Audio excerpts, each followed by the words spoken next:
জোহরের নামাজ 2 রাকাত পড়ার পরে বাবা বসতে ভুলে গেছে, দাঁড়ায়া যাচ্ছে। পিছনে ছেলে বাবার সাথে দাঁড়াবে নাকি লোকমা দেবে?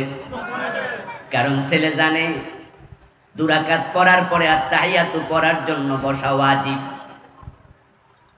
জসকোটের মসজিদ, জজ সাহেব নামাজে হাজির। জোহরের নামাজ ইমাম 2 রাকাত পড়ে আত্তাহিয়াতু পড়তে ভুলে গেছে, তিনি দাঁড়ায়া যাচ্ছেন। পিছন দিয়া জজ সাহেব লোকমা দিয়ে দেবে, কারণ জজ সাহেব জানে আমার রাসূল 2 রাকাত পড়ে বসে আত্তাহিয়াতু পড়েছে, ইমাম ভুল করেছে, তাই ইমামকে আমি সংশোধন করলাম, লোকমা দিলাম। জজ সাহেবের লোকমা পেয়ে ইমাম সাহেব বসে গেল, আত্তাহিয়াতু পড়ে তারপরে 2 রাকাত পড়ে সালাম ফিরাইল। ইমাম সাহেব রাসূলের সুন্নাহর বাহিরে চলে গেলেন, জজ সাহেব লোকমা দিয়ে দিলেন। এতে প্রমাণিত হয় রাসূলের সুন্নাহ জজ সাহেবও মানে। যতদিন তিনি আমাদের বাঁচিয়ে রাখবেন সকলকে ঈমানের সাথে বাঁচিয়ে রাখুন, বলুন আমিন। আল্লাহ তাআলার পবিত্র দরবারে লাখো কোটি শুকরিয়া জ্ঞাপন করছে যে মহান মনিব অত্যন্ত মেহেরবানি করে কোরআনের এই মাহফিলে কোরআনের আহ্বানে আমাদেরকে সমবেত হওয়ার তৌফিক দিলেন, যিনি মেহেরবানি করে আমাদেরকে সুস্থ রাখলেন, পবিত্র কোরআনের কথা বলার মতো শোনার মতো কোরআন মুখে হৃদয় দিলেন। এই সব নেয়ামতের মালিক কে? সেজন্য আমরা আলোচনা শুরুতে মন প্রাণ উজাড় করে অন্তরের সবটুকু শ্রদ্ধা এবং ভালোবাসা দিয়ে আমাদের মনিব আল্লাহ তাআলাকে শুকরিয়া জানাই, কৃতজ্ঞতা জানাই। সবাই মিলে জোরে জোরে একবার কালিমাতুশ শুকর পড়ি, আলহামদুলিল্লাহ। দুরূদ ও সালাম বিশ্ব নবী সাইয়্যিদুল মুরসালিন ইমামুনা কুদওয়াতুনা হাবিবুনা উসওয়াতুনা সানাদুনা তাবিবু কুলুবিনা মুহাম্মাদুর রাসূলুল্লাহ সাল্লাল্লাহু আলাইহি ওয়াসাল্লামের প্রতি, সাহাবায়ে কেরাম ও শুহাদায়ে জামেরা আলা ইল্লিয়িন আল্লাহ তাআলার কাছে কামনা করছি, আবারও বলুন আমিন। প্রিয় ভাইরা, আমি আপনাদের সম্মুখে পবিত্র কোরআন মাজিদ থেকে সূরাতুস সফ এর 9 নম্বর আয়াতে কারিমা তিলাওয়াত করেছি। প্রিয় নবীজি সাল্লাল্লাহু আলাইহি ওয়াসাল্লামের পবিত্র মুখ অনুসৃত একখানা ছোট্ট হাদিসে নববী পাঠ করেছি।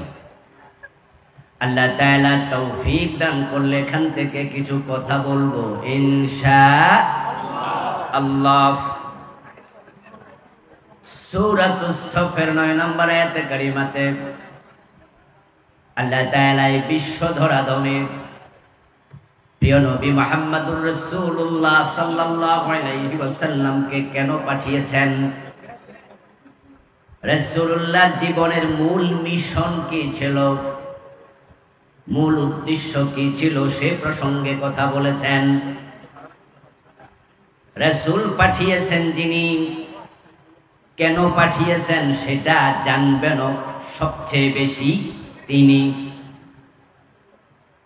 রাসূল মুহাম্মদ সাল্লাল্লাহু আলাইহি ওয়াসাল্লামকে পৃথিবীতে আল্লাহ কেন পাঠালেন, উদ্দেশ্য কি ছিল, সেটা উম্মতের জানা প্রয়োজন আছে না নাই? জানতেই হবে, কারণ রাসূলকে মেনে চলা নফল না ফরজ? ফরজে কিফায়া না ফরজে আইন? রাসূলকে না মানলে উম্মত হওয়া যাবে না। রাসূল যা বলেছেন উম্মত তাই বলবে, রাসূল যা করেছেন উম্মত তাই করবে। রাসূলের কাজের সাথে কথার সাথে উম্মতের কাজ এবং কথা মিলতেই হবে। যদি না মিলে, রাসূল কোন অনুসরণে কোনো ব্যত্যয় ঘটে, ওই উম্মতের কপালে জান্নাত নেই। প্রিয় নবীজি বলেছেন, কুল্লু উম্মতি ইয়াদখুলুনাল জান্নাহ, আমার সব উম্মত জান্নাতে যাবে, ইল্লা মান আবা, তবে অস্বীকারী উম্মত নয়। সব উম্মত জান্নাতে যাবে, অস্বীকারী উম্মত জান্নাত পাবে না। এই কথা বলার পর একজন সাহাবী দাঁড়ালেন। কিলা মান ইয়া রাসূলুল্লাহ, প্রশ্ন করলেন, হে রাসূল, অস্বীকারী উম্মত কে যে জান্নাত পাবে না? রাসূল সাল্লাল্লাহু আলাইহি ওয়াসাল্লাম জবাব দিলেন, মান আতাআনি দাখালাল জান্নাহ ওয়া মান আসানি ফাকাদ আবা। যে আমি নবীর আনুগত্য করেছে, অনুসরণ করেছে, সে জান্নাতে যাবে, আর যে আমি নবীর অনুসরণ করে নাই, সে অস্বীকারী উম্মত, তার কপালে জান্নাত নাই। এই হাদিসের আলোকে জান্নাতে যেতে হলে নবীর অনুসরণ করা দরকার আছে না নাই? রাসূলকে অনুসরণ করতে রাজি আছেন কিনা? অনুসরণ করলে জান্নাত। প্রিয় নবীজি বলেছেন অন্য হাদিসে, মান আহাব্বা সুন্নতি ফাকাদ আহাব্বানি ওয়া মান আহাব্বানি কানা মাই ফিল জান্নাহ। আমার রাসূল বলেন যে আমার সুন্নাহকে ভালোবাসলো, সে আমি নবীকে ভালোবাসলো, আর যে আমার সুন্নাহ অনুসরণের মাধ্যমে আমার ভালোবাসার প্রমাণ দিল, কানা মাই ফিল জান্নাহ, সে জান্নাতে আমার সাথে ঢুকবে। সুবহানাল্লাহ। আমরা আল্লাহর জান্নাতে যেতে চাই। জান্নাতে যাওয়ার জন্য আমাদের এই সমস্ত কর্মতৎপরতা। শীতের রাতে ফজরের সময় মসজিদে যাই, আমরা জানি নামাজ পড়লে জান্নাত মিলবে। চৈত্র মাসের দুপুরে রিক্সা চালায় রোজা রাখে, এমন দুই একজন রিক্সাওয়ালা আছে না নাই? কেন রাখে? জান্নাত পাবে। ৫-৭ লাখ টাকা খরচ করে মক্কায় গিয়ে হজ করে আল্লাহ হজের কথা বলেছেন, জান্নাত পাওয়া যাবে। আল্লাহর জান্নাত পাওয়ার জন্য যুদ্ধের মাঠে গিয়ে হাসতে হাসতে জীবন দিয়ে দিয়েছে এমন সাহাবী আছে না নাই? জান্নাতি হলো মুমিনের একমাত্র লক্ষ্য। ওই জান্নাত পাওয়ার জন্য নবীর অনুসরণ করা আবশ্যক।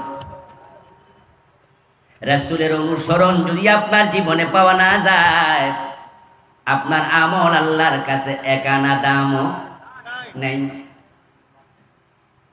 যে ইসলাম আপনি মানতেছেন, সেই ইসলাম কোন হুজুরকে দেখে নয়, কোন পীরকে দেখে নয়, ওই ইসলাম আল্লাহর নবীকে দেখে মানা লাগবে। আল্লাহ তাআলা বলেন, মান ইউতিউর রাসূলা ফাকাদ আতাআল্লাহ, যে রাসূলুল্লাহকে অনুসরণ করলো সে যেন স্বয়ং আল্লাহকে অনুসরণ করলো। ইসলাম রাসূলের সাথে মিলতে হবে। আল্লাহ তাআলা প্রিয় নবী সাল্লাল্লাহু আলাইহি ওয়াসাল্লামের সাথে মিলাই আপনার দিন নেবেন। যদি না মিলে সেটা ফেলে দেবেন। মাগরিবের নামাজের ফরজ কয় রাকাত? কেউ যদি অতি সওয়াবের আশায় 1 রাকাত বেশি পড়ে মাগরিবের ফরজ 4 রাকাত পড়ে, সওয়াব বেশি হবে না বাতিল হবে? যদি কেউ 4 রাকাত মাগরিব পড়ে 4 নাম্বার রাকাতে কি সূরা ফাতিহা পড়বে না, রুকু সিজদা দেবে না, সুবহান রাব্বিয়াল আলা সুবহান রাব্বিয়াল আযীম পড়বে না, তো বাতিল হবে কেন? বেটা কি দোষ করলো? 4 নাম্বার রাকাতে সূরা ফাতিহা আছে। আমরা তো হাদিস জানি, কোরআন পড়লে প্রতি অক্ষরে কমপক্ষে 10 নেকি। কিন্তু মাগরিবের নামাজ যদি কেউ 4 রাকাত ফরজ পড়ে, 4র্থ নাম্বার রাকাতে সূরা ফাতিহাতে কোনো নেকি নাই, ওই রুকু সিজদার কোনো দাম নাই।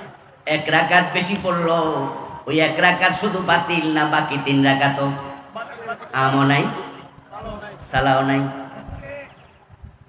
রাসূলুল্লাহর আমলের মূল্য আল্লাহর কাছে এতটাই বেশি, আপনি নিজে গবেষণা করে ইসলাম বানাবেন না,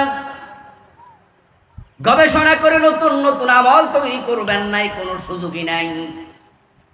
আল্লাহ নবীর সাথে মিলাবেন, মিললে উম্মতকে জান্নাত দেবেন। নবীর সুন্নাহ নবীর রীতিনীতি না মিললে উম্মতের কপালে জান্নাত নেই। নবীর কথার সাথে আপনার কথা মিলবে, নবীর কাজের সাথে আপনার কাজ মিলবে।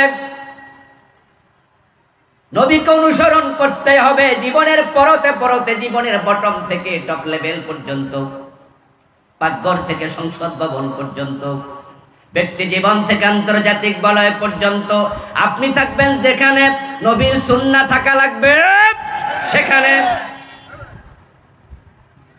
কিন্তু আমাদের দেশের মুসলমানের সমস্যা হলো তারা মসজিদে গিয়ে সুন্নাহ মানতে রাজি হয়, কিন্তু আদালতের চেয়ারে বসে যখন বিচার করে রাসূলের সুন্নাহ মেনে বিচার করতে রাজি হয় না। এই দেশের লোকেরা সুন্নাহ মানে না তা নয়, তারা সুন্নাহ মানেন। সুন্নাহ মানার কারণে তো মুখে দাঁড়িয়ে আছে, মাথায় টুপি আছে, মাহফিলে এসে মাঠের মাঝে বসে আছেন, খালি জায়গায়, খোলা জায়গায়। আল্লাহর নবীর মহব্বত, আল্লাহর কোরআনের মহব্বত দিলে আছে, তাই তো আমরা সবাই আল্লাহর জন্য নিবেদিত। মসজিদে যখন ঢুকি সবাই মিলে ডান পা দিয়ে ঢুকি, মসজিদ থেকে বাম পা দিয়ে বের হই, আল্লাহু আকবার বলে নামাজ শুরু করি, সালাম ফিরিয়ে নামাজ শেষ করি। আমরা রাসূলকে মানি না বললো কে? মানি। কিন্তু ঝামেলা হলো অধিকাংশের চরিত্র হলো সুন্নাহ মানে ততক্ষণ, সুবিধা আছে যতক্ষণ, অসুবিধা যেখানে, সুন্নাহ মানে না সেখানে। এজন্য মসজিদের চার দেয়ালের ভিতরে রাসূলের কথা বললে, আল্লাহর কথা বললে, কোরআনের আইনের কথা বললে সব মুসল্লি জি বলে। আপনি দেখবেন হুজুর যদি বলে আল্লাহর আইনে মসজিদ চলবে, সভাপতির আইনে চলবে না, সব মুসল্লি বলবে জি। সভাপতি সাহেব নিজ মাথা ঝুঁকায়া বলবো হুজুর আমি কি কোনোদিন কইছি আমার আইনে মসজিদ চলুক? চালান, আল্লাহর আইনে চালান। সেক্রেটারির আইনে মসজিদ চলবে না, সবাই বলে জি। হুজুর বলে আমি ইমাম, আমার আইনে মসজিদ চলবে না। মাগরিবের ফরজ 3 রাকাত, 2 রাকাত পরে সালাম ফিরাইলে আপনারা সালাম ফিরাবেন না লোকমা দেবেন?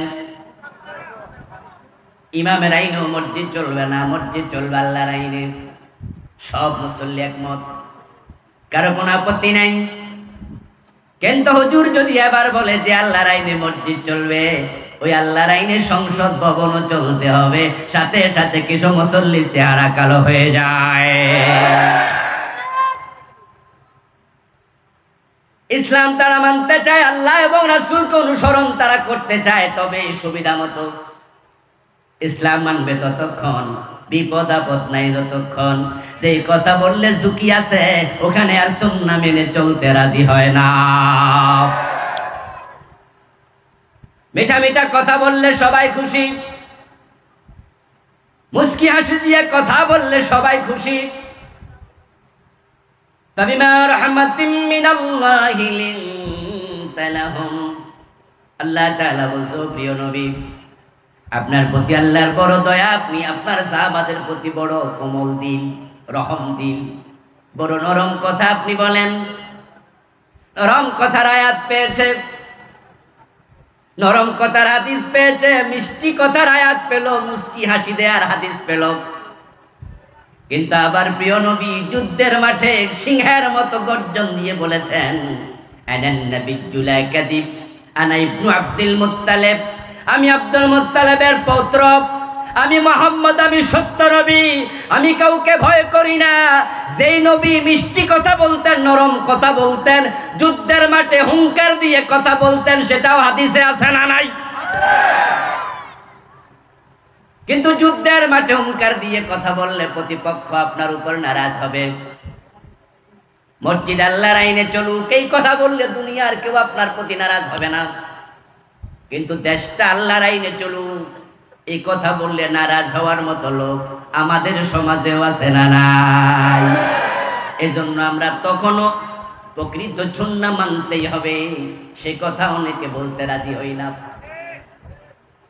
মসজিদের ইমামকে দেখেন আমরা কিভাবে মানি, রাসূলের সাথে মিলে।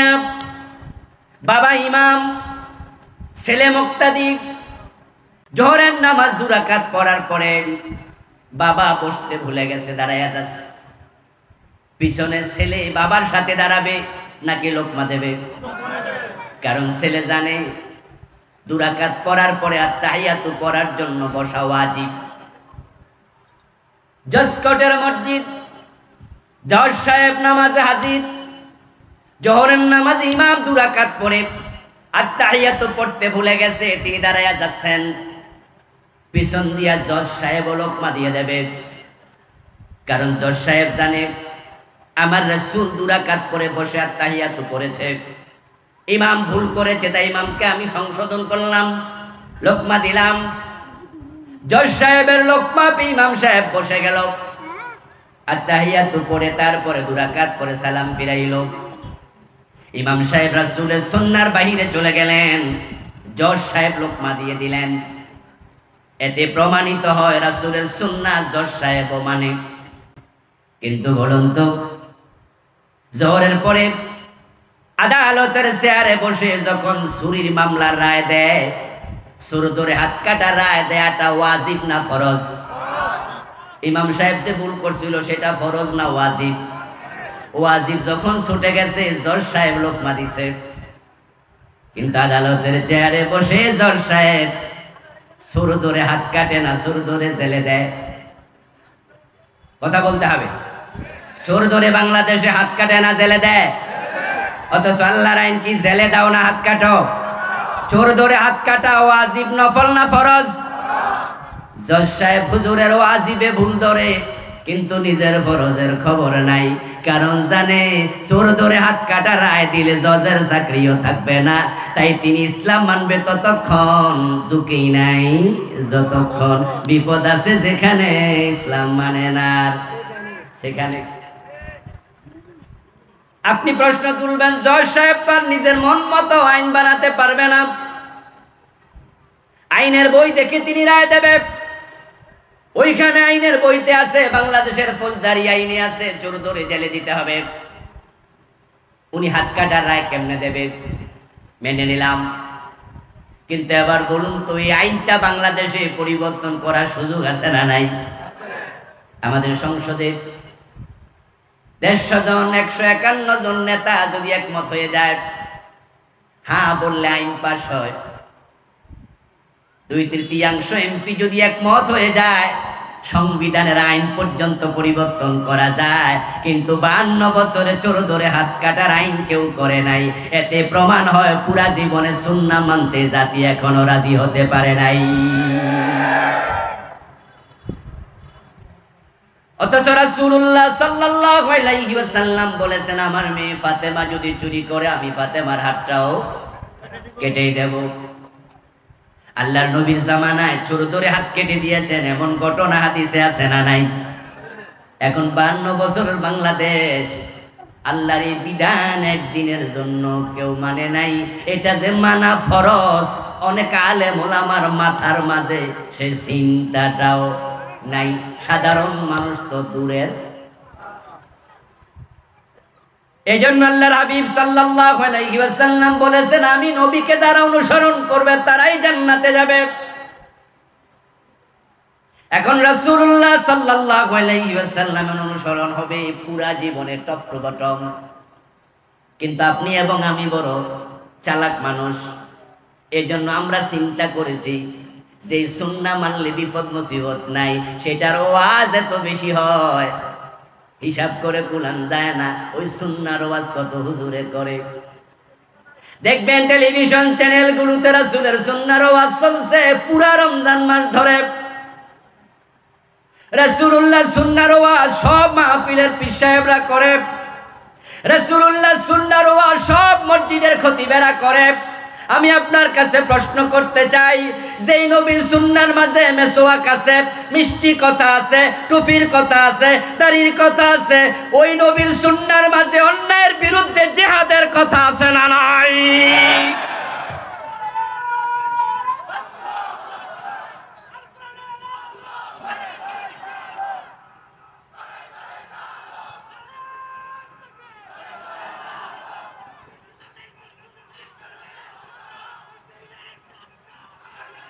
আমার প্রিয় ভাইরা, রাসূলুল্লাহ সাল্লাল্লাহু আলাইহি ওয়াসাল্লামের সুন্নাহ মন মতো যারা মানে তারা প্রত্যেকেই নিজের ব্যক্তিগত স্বার্থ সিদ্ধির জন্যই সুন্নাহ মানছে, এটা না বলার কোনো সুযোগ নাই।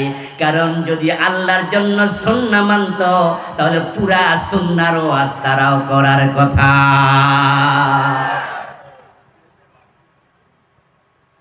পুরা সুন্নাহর ওয়াজ করলে বিপদ মুসিবত হবে, এটা একবারে বাস্তব। রাসূল সাল্লাল্লাহু আলাইহি ওয়াসাল্লাম যদি শুধু নামাজের ওয়াজ করতেন, রোজার ওয়াজ করতেন, তাহলে আবু জেহেলের সাথে রাসূলুল্লাহর দ্বন্দ্বটা তৈরি হওয়ার কথা না। ইব্রাহিম আলাইহিস সালাম যদি নমরুদের কাছে গিয়ে বলতেন, চাচা আমি এই বাইতুল্লাহতে নামাজ পড়াবো, যেই ঘর আমি বানিয়েছি আল্লাহর ঘরে নামাজ পড়াবো, নমরুদের সাথে হযরত ইব্রাহিমের যে টক্কর লাগলো, তখনও তিনি যদি বলতেন আপনারা মূর্তি পূজা করেন, আমার কোনো আপত্তি নাই, আমার কথা আমাকে বলতে দেন, এইভাবে তিনি যদি বলতেন সুবিধাবাদ বেছে বেছে কথা বলার নীতি গ্রহণ করতেন, নমরুদের সাথে কোনো দ্বন্দ্বই লাগতো না। মূসা আলাইহিস সালাম যদি ফেরাউনের কাছে গিয়ে বলতেন আপনি আপনার চিন্তা মতো দেশ চালান, আমি শুধু আমার চিন্তা মতো মসজিদ মাদ্রাসা চালাবো, ফেরাউন বলতো বাতিজা তোমার কাম তুমি করো, আমার কাম আমি করি, দ্বন্দ্বই হতো না। মক্কার কাফেররা তো প্রস্তাবই দিয়েছিল, 1 মাস আমাদের ধর্ম তুমি মানো, আর 1 মাস ভাতিজা মুহাম্মদ তোমার ধর্ম আমরা মানব। রাসূল যদি ভাবতেন এই কথা মানলে কোনো ঝগড়া নাই, মারামারি কিলাকিলি নাই, তাহলে তিনি মেনে নিতেন, কিন্তু না, ইসলাম আংশিক মানার কোনো সুযোগ নাই। আল-ইয়াওমা আকমালতু লাকুম দীনাকুম ওয়া আতমামতু আলাইকুম নি'মাতি, আল্লাহ ইসলামকে পরিপূর্ণ করলেন এবং তিনি ঘোষণা দিলেন উদখুলু ফিস-সিলমি কাফা, ইসলামে পরিপূর্ণ ঢোকো। এখন পরিপূর্ণ যদি ঢুকতে চান, আংশিক ইসলামের কথা বললে বাকি অংশ বাদ পড়বে, আর পূর্ণ ইসলাম নিয়ে যারাই মারা যাবে রাসূল বলেন তারা আমার সাথে জান্নাতে ঢোকার কোনো সুযোগ নেই। এজন্যই দেখবেন বাংলাদেশে অসংখ্য আলেম ওলামা আলহামদুলিল্লাহ, এত পীর পৃথিবীর কোনো দেশে নাই, এত মসজিদ পৃথিবীর কোনো দেশে নাই। তাম দুনিয়া 2টা মসজিদের শহর, একটা হলো ইস্তাম্বুল আর একটা হলো ঢাকা। এত মসজিদ, এত মাদ্রাসা, তাবলীগের বিশ্ব ইজতেমা, এত হুজুর, এত আলেম, কিন্তু এই দেশের সব জায়গায় ইসলাম। অফিসে গেলে ঘোষণা দিলে পাইলে সিগনেচার হয় না, ব্যাংকগুলো অধিকাংশ সুদের উপর নির্ভর করে বসে আছে, আপনি যেখানে যাবেন সেখানে দুর্নীতির আড্ডাখানা, ঠিক না? এত আলেমের দেশে দুর্নীতি, এত আলেমের দেশ, হুজুরের দেশ, পীরের দেশ, ইসলামে ভরে আছে। এর সবচেয়ে বড় কারণ এদেশের আলেম ওলামারা তারাই পূর্ণাঙ্গ ইসলাম মানার ব্যাপারে এখন একমত হতে পারে নাই। ইসলাম পূর্ণাঙ্গ জীবন বিধান তারা কি এটা জানে না? যে নবী মুহাম্মদুর রাসূলুল্লাহ সাল্লাল্লাহু আলাইহি ওয়াসাল্লাম মসজিদ চালাইছে আল্লাহর আইনে, মদিনা নামক রাষ্ট্র 10 বছর কোরআনের আইনে তিনি চালাইছেন, এটাকে আমাদের দেশের আলেমরা জানে না? কে জানে না? সব হুজুর জানে, কিন্তু পুরা জীবনের সব জায়গায় আল্লাহর আইন লাগবে, রাসূলের আইন লাগবে, এই ওয়াজ অধিকাংশ হুজুর কেন করে না? এর কারণ তারা জানে পূর্ণাঙ্গ ইসলামের ওয়াজ যে আলেমরা করে তারা বাড়িতে অনেকে ঘুমাতে পারে না।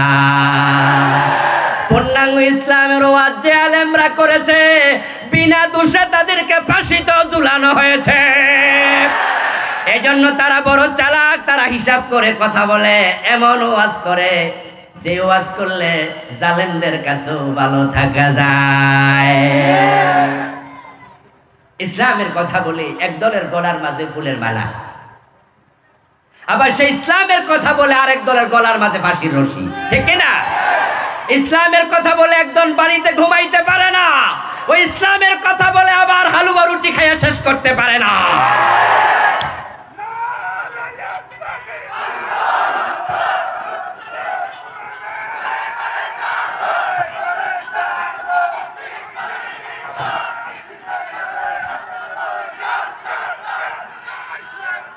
আমার প্রিয় ভাইয়েরা, আল্লাহর জান্নাত পর্যন্ত পৌঁছতে হলে পুরা জীবনে ইসলাম মানা দরকার আছে না নাই? পুরা জীবনে সব জায়গায় ইসলাম মানতে হবে। রাসূলুল্লাহ সাল্লাল্লাহু আলাইহি ওয়াসাল্লামকে অনুসরণে এটা ঈমানের প্রকৃত দাবি। ইসলাম আপনারা মানছেন না তা নয়, সুন্নাহ আমরা মানছি। আপনি এক বিগত লম্বা একটা মিসওয়াক, আমি প্রায় উদাহরণে আলোচনা আসলে বলি, এই উদাহরণটা টানি, এটা বুঝতে একটু সহজ। এক বিগত লম্বা একটি মিসওয়াক নিয়ে আপনি যদি সাতকানিয়া যতগুলো মসজিদ আছে সবগুলো মসজিদের ইমাম সাহেবের কাছে যান, গিয়ে প্রশ্ন করেন যে হুজুর মিসওয়াক করার বিধান কি, দেখবেন সব আলেম একমত হয়ে ফতোয়া দেবে মিসওয়াক করা সুন্নাহ। এর সাথে একজনও দ্বিমত করবে না। প্রশ্ন করুন যে সাতকানিয়াতে মসজিদ আছে 500 700, 500 জন 700 জন ইমাম একমত মিসওয়াক করা সুন্নাহ। হুজুররা নাকি সব বিষয়গুলো গুতাগুতি করে, দ্বিমত করে, ইখতিলাফ করে। বাংলায় প্রবাদ হয়েছে, মানুষ বলে 2 জন এমএ পাস এক কম্বলের নিচে ঘুমাইতে পারে, 2 জন মাওলানা নাকি এক কম্বলের নিচে ঘুমাইতে পারে না। কই আমরা দেখলাম মিসওয়াক করা সুন্নাহ, এই বিষয়ে 500 হুজুর একমত। হুজুর এই ফতোয়াতে সবাই একমত, কারণটা কি? জবাব একটাই, সব হুজুর বলবে আল্লাহর নবী মিসওয়াক করেছেন, অসংখ্য হাদিসে তার প্রমাণ আছে, সুতরাং রাসূল যেটা করেছেন ওটা তো সুন্নাহ, এজন্য সব হুজুরের ফতোয়া এখানে মিলে গেছে। আমিও একই কথা বলবো, হুজুরদের ফতোয়া সঠিক। প্রিয় নবীজি মিসওয়াক করেছেন, হাদিসের কিতাবে এমন অসংখ্য হাদিস আছে, সুতরাং এটা সুন্নাহ। আমার বন্ধু, এবার পরের সপ্তাহে 2.5 হাত লম্বা একটা তলোয়ার নিয়াম ওই সাতকানিয়া যত ইমাম আছে তাদের বাড়িতে যান, সাদা কাগজ নিয়ে আবার কলম নিয়ে হাজির।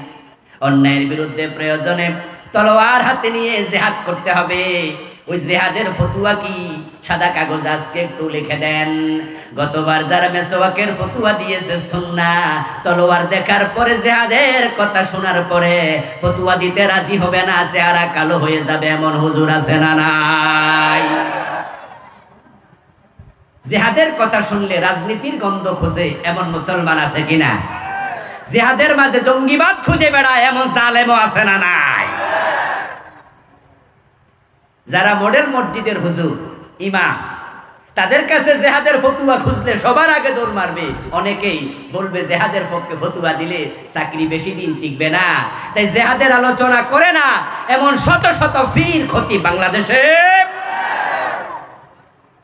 আচ্ছা, রাসূলকে অনুসরণ করা যদি জান্নাতে যাওয়ার মাধ্যম হয়, আপনাদের কাছে আমি জানতে চাই, যেই নবী মিসওয়াক করেছেন হাতে মিসওয়াক নিয়া, ওই নবী 27টি যুদ্ধে তলোয়ার নিয়ে জিহাদ করেছেন, এমন শত শত হাদিস আছে না নাই? তো মিসওয়াক সুন্নাহ হলে জিহাদও সুন্নাহ হওয়ার কথা কিনা? এবার বলুন তো, জিহাদ কি সুন্নাত না ফরজ? মাশাআল্লাহ।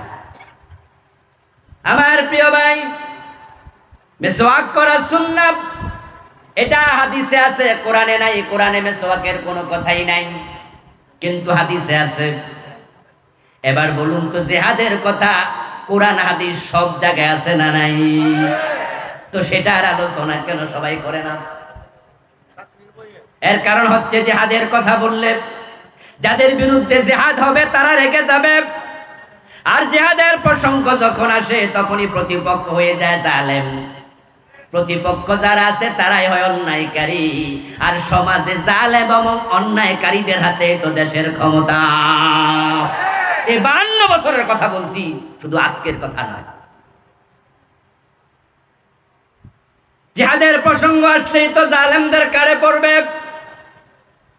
তাই তো আমরা আলেম ওলামারা মিসওয়াকের ওয়াজ যত করি, জিকিরের ওয়াজ যত করি, হজের ওয়াজ, নামাজের ওয়াজ, পর্দার ওয়াজ, জিহাদের ওয়াজ যদি 10% করতেন আর 10% অন্যায়ের বিরুদ্ধে জিহাদ করার জন্য প্রস্তুত হতো, এই দেশের অনেক অন্যায় এমনি কমে যেত।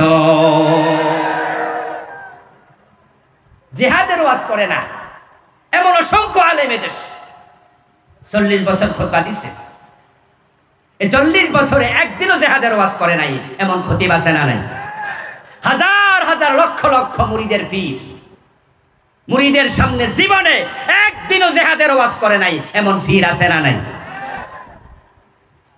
খুতবা দিচ্ছে, ভাষণ দিচ্ছে, বক্তৃতা দিচ্ছে বছরের পর বছর, কত নফল বিষয় ওয়াজ করলো, কত সুন্নাহর ওয়াজ করলো, কিন্তু জিহাদের ওয়াজ করে নাই, এমন বক্তা আছে না নাই? অথচ আল্লাহর নবীর একজন সাহাবী খুঁজে পাবেন না যিনি জিহাদের মাঠে যান নাই। আমার প্রিয় ভাইরা, যে নামাজের ওয়াজ করছেন আপনারা, বাংলাদেশে একজন বক্তা পাবেন না নামাজের ওয়াজ করে নাই, একজন পীর পাবেন না নামাজের ওয়াজ করে নাই, একজন হুজুর পাবেন না নামাজের ওয়াজ করে নাই। এই নামাজের কথা কোরআনে আছে 83 বারের মতো। রোজার ওয়াজ করে নাই এমন একজন আলেম পাবেন না। রোজার কথা আছে কোরআন মাজিদে মাত্র 4-5 বার। হজের ওয়াজ করে নাই বাংলাদেশে একজন খতিব হুজুর পাবেন না। হজের কথা কোরআনে আছে মাত্র 2-3 বার। আর যেই জিহাদের ওয়াজটা এড়ায়া যায়, ওই জিহাদের ব্যাপারে ডাইরেক্ট ইনডিরেক্ট আয়াতের সংখ্যা 500।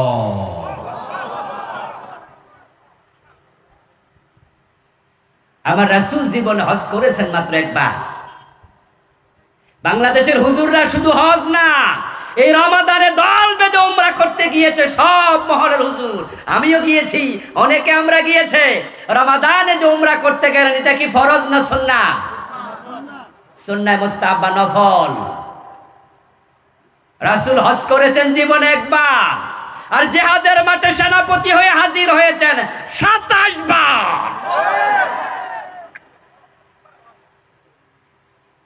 আল্লাহর হাবিব সাল্লাল্লাহু আলাইহি ওয়াসাল্লামের যত সাহাবী আছে, আপনি একজনের নাম খুঁজে পাবেন না যিনি যুদ্ধের মাঠে যায় নাই, সামর্থ্য থাকার পরেও একজনও পাবেন না। একজন ছিল অন্ধ, নাম ছিল আব্দুল্লাহ ইবনে উম্মে মাকতুম রাদিয়াল্লাহু তাআলা আনহু। উনি ওনার জীবনীতে পাবেন, উনি নিজ যুদ্ধের মাঠে গাদওয়ায়ে কাদিসিয়াতে ওমরের যুগে শহীদ হয়েছেন। রাসূলুল্লাহর মেয়ে ফাতেমাতুজ জাহরা যুদ্ধের মাঠে গিয়েছে। রাসূলুল্লাহর স্ত্রী হযরত আয়েশা সিদ্দিকা রাদিয়াল্লাহু তাআলা আনহা জিহাদে গিয়েছেন। খায়বারের যুদ্ধে রাসূলুল্লাহর ফুফি সাফিয়া বিনত আব্দুল মুত্তালিব রাদিয়াল্লাহু তাআলা আনহা যুদ্ধের মাঠে গিয়েছেন। এক ইহুদিকে তীর নিজ হাতে হত্যা পর্যন্ত করেছেন। রাসূলের স্ত্রী জিহাদে যায়, রাসূলের মেয়ে জিহাদে যায়, রাসূলের সাহাবারা সবাই জিহাদে যায়, আর আপনার মুখ দিয়ে জিহাদের ওয়াজ একদিনও আসে না। বুঝতে হবে পুরা ইসলাম মানতে আপনি এখনো রাজি হতে পারেন নাই। আর যে লোক পুরা ইসলাম মানে না, সে আল্লাহর গোলাম না তার নফসের গোলাম হয়ে যায়। যারা নফসের গোলাম হয় তারা আল্লাহর জান্নাত পর্যন্ত যেতে পারবে না। সাবধান মুসলমান। আবার জিহাদ বলতে বাংলা ভাইয়ের মতো মানুষ মেরে গাছে ঝুলানো, এটাকে জিহাদ বলা যাবে না। জিহাদের কিছু অপব্যাখ্যা হয়েছে। শায়েখ আব্দুর রহমান 500 জায়গায় একসাথে বোমা ফুটাইছে, এটার নাম দিয়েছে জিহাদ। সাধারণ মানুষকে হত্যা ইসলামে জিহাদ করেন বলে না, অনুমোদন করে না। জিহাদ হলো অন্যায় যেখানে প্রতিবাদ সেখানে। নিরীহ মানুষকে হত্যা করার নাম জঙ্গিবাদ, সন্ত্রাসবাদ। ইসলামের সাথে জঙ্গিবাদের কোনো সম্পর্ক নাই। সিনেমা হলে বোমা মেরে নিরীহ মানুষকে হত্যা করার নাম জিহাদ নয়। সাধারণ মানুষকে হত্যা করে গাছে ঝুলানোর নাম জিহাদ নয়। আদালতে বোমা মেরে বিচারক হত্যা করার নাম জিহাদ নয়। ইসলামের জিহাদ মানে হচ্ছে অন্যায় করব না, অন্যায় সহ্য করা হবে না, প্রতিবাদ হবে, প্রতিরোধ হবে। জিহাদ শুরু হবে মুখ দিয়ে বলে, কলম দিয়ে লেখে, হাত দিয়ে বাধা দিয়ে, প্রয়োজনে তলোয়ার হাতে নিতে হবে।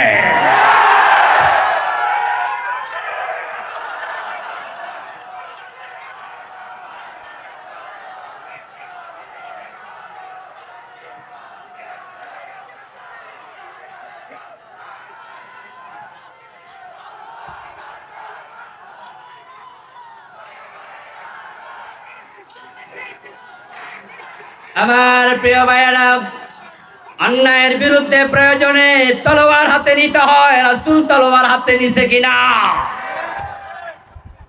কিন্তু বাংলাদেশে অসংখ্য আলেম ওলামা পীর বুজুর্গ আছে যারা অন্যায়ের বিরুদ্ধে কথা বলার মতো সৎ সাহস তাদের কলিজায় নেই। আর যারাই দেখবেন অন্যায়ের বিরুদ্ধে জিহাদের কথা বলে না, ওদের সাথে জালেমদের কোনো দ্বন্দ্ব লাগে না, বরং তারাই জালেমদের হাটুয়া হালুয়া রুটির অংশ পায়। ওরা খুব আরামে আছে। আর যারাই জিহাদের কথা বলে, অন্যায়ের বিরুদ্ধে কথা বলে, তারাই বিনা দোষে হাজারো মামলার আসামি হওয়া লাগে। তাই বলে কি আমরা অন্যায়ের বিরুদ্ধে কথা বন্ধ করে দেব? রাসূলুল্লাহর জীবনে অন্যায়ের প্রতিবাদের কথা আছে না নাই? আল্লাহর নবীকে অনুসরণ করলে জান্নাত মিলবে। এখন আল্লাহ তাআলা বিশ্ব নবী মুহাম্মদুর রাসূলুল্লাহ সাল্লাল্লাহু আলাইহি ওয়াসাল্লামকে পৃথিবীতে কেন পাঠিয়েছেন, রাসূলের জীবনের লক্ষ্যটা জানা এটাও অনুসরণের অংশ কিনা? রাসূলের জীবনের লক্ষ্য যাহা, উম্মতের জীবনের লক্ষ্য হবে হুবহু তাহা। আল্লাহর নবীর জীবনের লক্ষ্য কি? আল্লাহ তাআলা কুরআন মাজিদের 3টা সূরাতে বলেছেন। সূরাতুস সাফ আয়াত নাম্বার 9 যেটা আমি পড়েছি, সূরাতুল ফাত আয়াত নাম্বার 28, সূরাতুত তাওবা আয়াত নাম্বার 33। 3টা সূরাতে আল্লাহ তাআলা একই কথা 3 বার বলেছেন। যারা পারেন তারা আমার সাথে একটু পড়ুন। হুয়াল্লাযী আরসালা রাসূলাহু বিল হুদা ওয়া দীনিল হাক্কি লিইয়ুযহিরাহু আলাদ দীনি কুল্লি। আল্লাহ তাআলা 3টি সূরাতে একই কথা 3 বার বললেন। তিনি আল্লাহ যিনি তার রাসূলকে কোরআন এবং সত্য ধর্ম ইসলাম নিয়ে পাঠিয়েছেন। উদ্দেশ্য কি? রাসূলের জীবনের লক্ষ্য কি? আল্লাহ বলেন লিইয়ুযহিরাহু আলা দীনি কুল্লিহি। আমি আমার রাসূল পাঠিয়েছি, তিনি সমাজে যত মতবাদ আছে, মত আছে, পথ আছে, আদিয়ানে বাতিল আছে, মানুষের বানানো তন্ত্র আছে, মন্ত্র আছে, আইন আছে, বিধান আছে, সবগুলোর উপরে আমার নবীকে পাঠাইছি আমার কোরআনকে বিজয়ী করার জন্য। আল্লাহ তাআলা কোরআন বিজয় করার জন্য রাসূলুল্লাহকে পাঠিয়েছেন। এবার আপনাদের কাছে আমি জানবো, আল্লাহর নবী সাল্লাল্লাহু আলাইহি সাল্লাম ইন্তেকালের আগে কোরআনকে বিজয়ী করে গিয়েছেন কিনা? রাসূল সাল্লাল্লাহু আলাইহি সাল্লামের ইন্তেকালের আগে তিনি মদিনার সমাজে কোরআনকে পরিপূর্ণভাবে কায়েম করে তারপর ইন্তেকাল করেছেন। আমার প্রিয় ভাইয়েরা, এখন আল্লাহর নবীর জীবনের লক্ষ্য যদি দ্বীনের বিজয় হয়, আমরা আমাদের সবার জীবনের লক্ষ্য দ্বীনের বিজয়টাকে নির্ধারণ করা দরকার আছে না নাই? আল্লাহর দ্বীনের বিজয় বাংলাদেশে না হওয়ার পিছনে কারণ কি? 90% তো মুসলমান। কারণ শুধু একটা, আমরা এখনো সবাই তো দূরের কথা, এখনো আমরা 20-30% লোক আল্লাহর জমিনে আল্লাহর দ্বীনকে বিজয় করতে হবে এটা আমাদের জীবনের লক্ষ্য বানাতে পারি নাই। প্রিয় নবী হচ্ছে আমাদের জন্য রেলগাড়ির ইঞ্জিনের মতো। আমরা উম্মতেরা হলাম রেলগাড়ির পিছনে যে ডাব্বাগুলো থাকে, বগিগুলো থাকে, একজন এক একটা বগির মতো। ইঞ্জিনের সাথে যদি পিছনের বগিটা অ্যাটাচ করে দেয়া যায়, তাহলে ইঞ্জিন বগিকে টানতে টানতে নিয়ে যায়। ইঞ্জিন যায় যেখানে, বগি যায় সেখানে। রাসূলের জীবনের লক্ষ্য ছিল দ্বীনের বিজয়। এখন আপনি যদি জীবনের লক্ষ্য রাসূলের সাথে মিলিয়ে দিতে পারেন, ইনশাআল্লাহ এই লক্ষ্য মিলানো আপনাকে আল্লাহর জান্নাত পর্যন্ত পৌঁছিয়ে দেবে।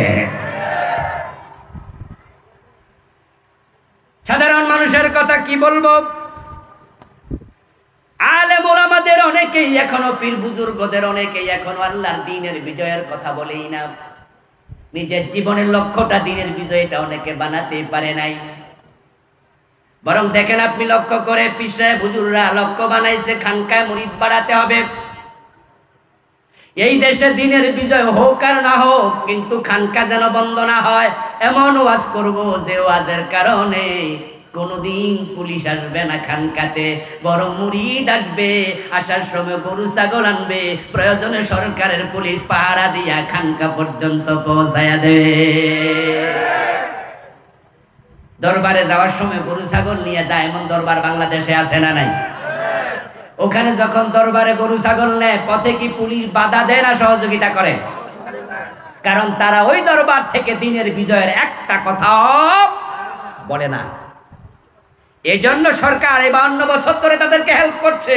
সরকার জানে এই দরবার থেকে দিন বিজয়ের কথা আসবে না, আর দিনের বিজয় যদি না হয় তাহলে তাদের সিনেমা হল থাকবে, সুদী ব্যাংক থাকবে, মদের ব্যবসা থাকবে, দুর্নীতি থাকবে, লুটপাট থাকবে, কানাডায় বেগমপাড়ায় বাড়ি বানাতে পারবে, আমেরিকায় বাড়ি করতে পারবে। দিনের বিজয় হলে লুটপাট করলে তাদেরকে ফাঁসিতে ঝুলানো হবে, চুরি করলে হাত কেটে দেওয়া হবে, মদ পান করলে আশীর্বাদ দিয়ে পিঠের চামড়া তুলে ফেলা হবে।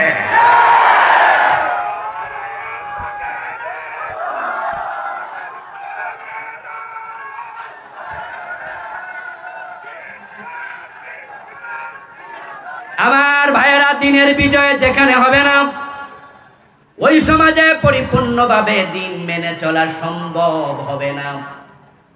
তার সবচেয়ে বড় প্রমাণ গত পরশুদিন গেল পয়লাই বৈশাখ। আমরা সারা মাস রোজা রেখেছি, তাকওয়া অর্জনের জন্য রোজা সব হুজুররাই ওয়াজ করেছে, কিন্তু পয়লা বৈশাখের দিন মুসলমানের মুখ দিয়া হিন্দু ধর্মের সরাসরি স্তুতি তারা গাইয়া ছাড়ছে। আমাদের বাচ্চারা, আমাদের মুসলমানের সন্তানেরা পয়লা বৈশাখ সকাল বেলায় যে গান দিয়া তাদের বৈশাখী উৎসব শুরু করে, ওই গানটা কি? এসো হে বৈশাখ এসো এসো। এই গান দিয়া তারা যখন শুরু করছে, সবার হাতে এখন গুগল আছে, অ্যান্ড্রয়েড সেটে। রবীন্দ্রনাথ ঠাকুরের লিখা এই গানটা আপনি আপনার অ্যান্ড্রয়েড সেটে গুগলে গিয়ে প্রথম লাইন লিখে দেন, সাথে সাথে পুরাটা গান আসবে। আপনি দেখতে পাবেন কয়েক স্তবক পরে সেখানে লেখা, সেখানে সুন্দর করে লেখা আছে, অগ্নি স্নানে সূচি হোক ধরা। হিন্দুরা মানুষ পোড়ানোর, মানুষকে মরার পরে আগুন দিয়ে কেন পোড়ায়? আগুন দিয়ে পোড়ানোর কারণ হচ্ছে তাদের ধর্ম বিশ্বাস হলো আগুন যাকে দগ্ধ করে সেটা শুচি হয়, পবিত্র হয়। এজন্য দেখবেন হিন্দুদের যেই কোনো অনুষ্ঠানে তারা আগুন জ্বালাইয়া অনুষ্ঠান শুরু করে। এটা হলো হিন্দুদের ধর্ম বিশ্বাস। অথচ মুসলমানের সন্তানরা এ গান গাইয়া সকালবেলায় তাদের অনুষ্ঠান শুরু করছে। অনুষ্ঠানের মাঝখানে মঙ্গল শোভাযাত্রা। এই মঙ্গল শোভাযাত্রায় যারা রোজা রাখছে গত একদিন দুই দিন আগে, তাদের কাদের মাঝে হনুমান, তাদের কাদের মাঝে হাতি, তাদের মাথার উপরে ময়ূর। এই যে ময়ূরের মূর্তি, হাতির মূর্তি, হনুমানের মূর্তি, প্রত্যেকটা হচ্ছে হিন্দুদের বিভিন্ন দেবতার বাহন। মুসলমানের ঘাড়ে শিরকের বাহন তুলে দেওয়া হয়েছে। যদি ইসলামী রাষ্ট্র হতো তাহলে শিরকে মুসলমানকে নিমজ্জিত করতে পারত না। দিনের বিজয় দিন মেনে চলার জন্য বড়ই জরুরি, বড়ই জরুরি। আমার প্রিয় ভাই, ইসলাম মেনে না চললে জান্নাত পর্যন্ত পৌঁছা যাবে না। জীবনের লক্ষ্য রাসূল বানিয়েছে দিনের বিজয়, কারণ দিনের বিজয় না হলে সুদী ব্যাংক বন্ধ হবে না। আজকের এই মাহফিলে হাজার হাজার জনতা, আমরা সবাই মিলে যদি সুদের বিরুদ্ধে মিছিল করি, সুদ বন্ধ হবে? আর যদি আমাদের সংসদে 151 জন এমপি, তারা তো আমাদেরই ভাই, আমাদেরই দায়িত্বশীল, তারা মুসলমানের সন্তান, তারা যদি সুদের বিরুদ্ধে 151 জন একমত হয়ে যায়, সুদ বন্ধ করা সম্ভব কিনা? সুদ খাওয়ার মাঝে 73টি গুনাহ, সবচেয়ে ছোটটা হলো নিজের মায়ের সাথে জেনা করা। হাদিস হলো, মান আকালা দিরহামা রিবা ওয়া হুয়া ইয়ালাম আন্নাহু আশাদ্দু মিন 36 জিনা। যে ব্যক্তি জেনে শুনে 1 টাকা সুদ খেলো, তার আমল নামায় 36 বার জেনার গুনাহ লিখে দেয়া হলো। আচ্ছা আপনারা বলুন তো, দিন বিজয় না হলে কিয়ামত পর্যন্ত সুদ বন্ধ করা যাবে? এবার সুদ বন্ধ করার জন্য দিনের বিজয় দরকার আছে না নাই? আমরা নামাজের ওয়াজ কত করলাম, করতে করতে বড় বড় হুজুররা মরে গেল। এখন আমরা ছোট হুজুররা ওয়াজ করতেছি। ফজরের টাইমে মসজিদে গেলে দেখবেন মুসল্লির অবস্থা কি। আজান হয় বাইতুল মুকাররম মসজিদে, দোতলায় নামাজ চলে, নিচতলা দোকানগুলো রমরমা ব্যবসা চলছে। আজানের পরে ব্যবসা বাণিজ্য বন্ধ করা, ওয়াদারুল বাই বলে আল্লাহর নির্দেশ, এটা হারাম। ব্যবসা বাণিজ্য করা যাবে না, দোকান বন্ধ করে দাও, অফিস আদালত বন্ধ করে দাও, সব জায়গায় নামাজ কায়েম করো, এটা আল্লাহর বিধান। আমার রাসূল বলেছেন, আমার মনসায় যারা নামাজে আসেনি তাদের ঘর বাড়িতে আগুন জ্বালাইয়া দেই, এমন হাদিস আছে না নাই? দিন বিজয় হওয়ার আগ পর্যন্ত অফিস আদালতে, ব্যবসা বাণিজ্য, মার্কেটে, শপিং মলে আজানের টাইমে দোকান বন্ধর অর্ডার করা যাবে? দিন বিজয় না হলে মাদক বন্ধ হবে। প্রত্যেকটা বিষয় দিন বিজয়ের সাথে সম্পৃক্ত। এই জন্য রাসূলের জীবনের লক্ষ্য ছিল দিনের বিজয়। দিনের বিজয়কে জীবনের লক্ষ্য বানানো ফরজ। আল্লাহর জমিনে কোরআনের আইন কায়েম করার চেষ্টা করা ফরজ। কিন্তু আপনার কাছে আমার প্রশ্ন, আপনার জীবনে যেই রুটিন আছে, 24 ঘন্টা যে কাজ করেন, এই 24 ঘন্টার রুটিনে আল্লাহর দিন বিজয়ের দাওয়াত আপনি কয় মিনিট দিয়েছেন? প্রত্যেকটি মানুষের জীবন চলার একটি সিলেবাস আছে, নিয়ম আছে, রুটিন আছে। আপনার সিলেবাসে বাংলার জমিনে আল্লাহর কোরআনের আইন বিজয়ী করা লাগবে, এটা সিলেবাসের অংশ আপনি বানিয়েছেন কিনা? আপনার রুটিনে এটা ঢুকাইছেন কিনা? পীর সাহেব হুজুর খানকা জীবিত করছে। খতিব সাহেবের জীবনের লক্ষ্য মিম্বার যেন ছুটে না যায়, এমন ওয়াজ করব 14 গোষ্ঠী মুসল্লি হাসবে, খুশি হবে। আমার চাকরি কোনোদিন যাবে না, দিন বিজয় হলে হোক, না হলে নাই, খতিবের কিচ্ছু আসে যায় না।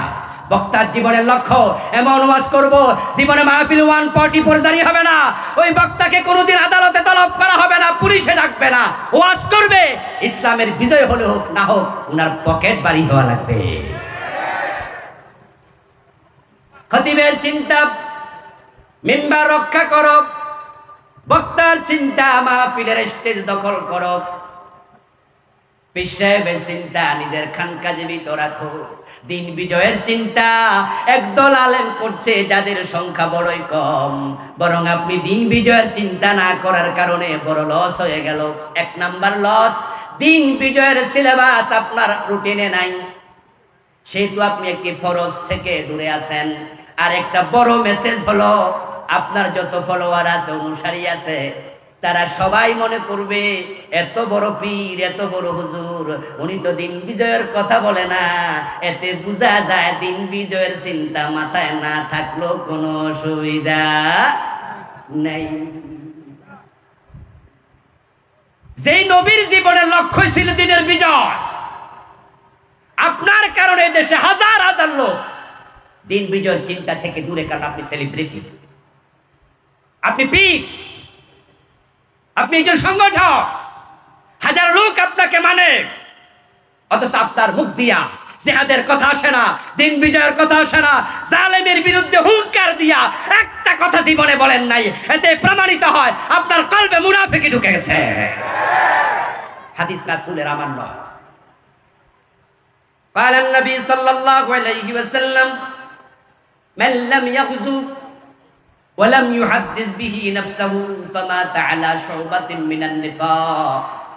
প্রিয় নবীজি সাল্লাল্লাহু আলাইহি ওয়াসাল্লাম বলেছেন, যে ব্যক্তি অন্যায়ের বিরুদ্ধে জিহাদ করে নাই, প্রতিবাদ করে নাই, প্রতিরোধ করে নাই, এবং সেটা করার চিন্তা অন্তরে লালন করে নাই, তার মৃত্যুটাই হবে মুনাফিকের একটি শাখার উপরে।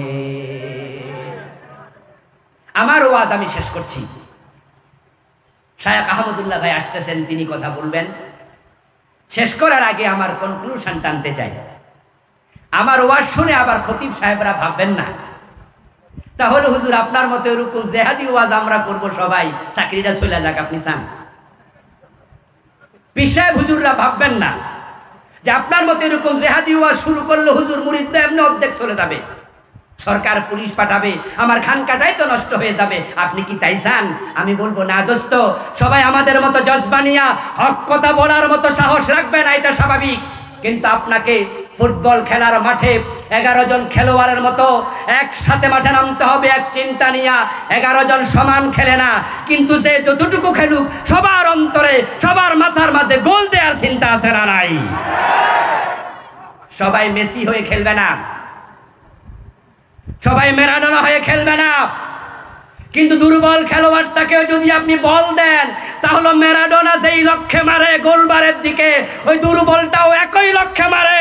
পীর সাহেব খানকায় কথা বলো, পীর সাহেব হুজুররা যদি কথা বলা শুরু করে, দিন বিজয়ের জন্য তাবলীগরা কথা বলা শুরু করে দেয়, আলেম ওলামারা সবাই মিলে শুরু করে দেয়, এই দেশের জালেমরা মাঠে দাঁড়ানোর সাহস কোনোদিন করবে না।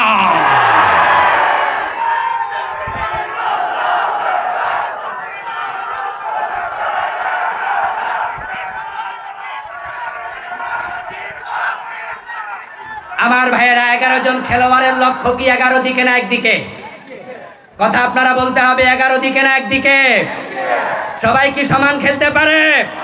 কিন্তু লক্ষ্য কয়টা? এবার বলুন, 11 জন খেলোয়াড় কি এক জায়গায় একবারে গোল হয়ে খেলেন? আলাদা আলাদা জায়গা। কেউ মিডলে খেলবে, কেউ ব্যাকে খেলবে, কেউ কর্নারে খেলবে, কেউ ফিল্ডিং করবে, কেউ গোলবারে খেলবে। লক্ষ্য যেহেতু একটা, খেলা শুরু হওয়ার 5 মিনিট পরেও গোল হয়, 10 মিনিট পরেও হয়, 90 মিনিটে 12টা 13টা হয়ে যায়। লক্ষ্য 11 দিকে হলে 6 ঘন্টা 10 ঘন্টা গোল হবে না। সব আলেম একমত হয়ে যাও, দিনের বিজয় করতে 6 মাসও লাগবে না। আল্লাহ তাআলা আমাদের সকলকে আল্লাহর এই জমিনে আল্লাহ দিন বিজয় করার জন্য একমত হওয়ার তৌফিক দান করো, বলেন আমিন। দিন বিজয়ের কথা বলতে গেলে বিপদ আসার সম্ভাবনা আছে না নাই?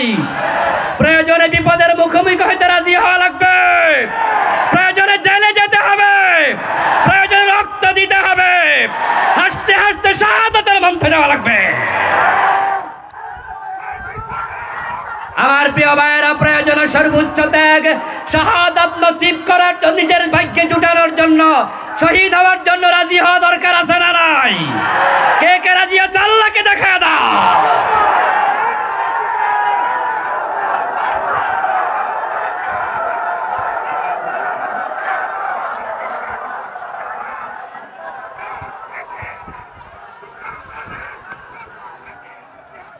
هذا ما عندي والعلم عند الله عليه توكلت وإليه أنيب। প্রিয় ভাইরা, ইনশাআল্লাহ শেখ হামিদুল্লাহ ভাই আসছেন, উনি আলোচনা শুরু করবেন। আরো বক্তা আছে, আমি যেটুকু শুনেছি আপনার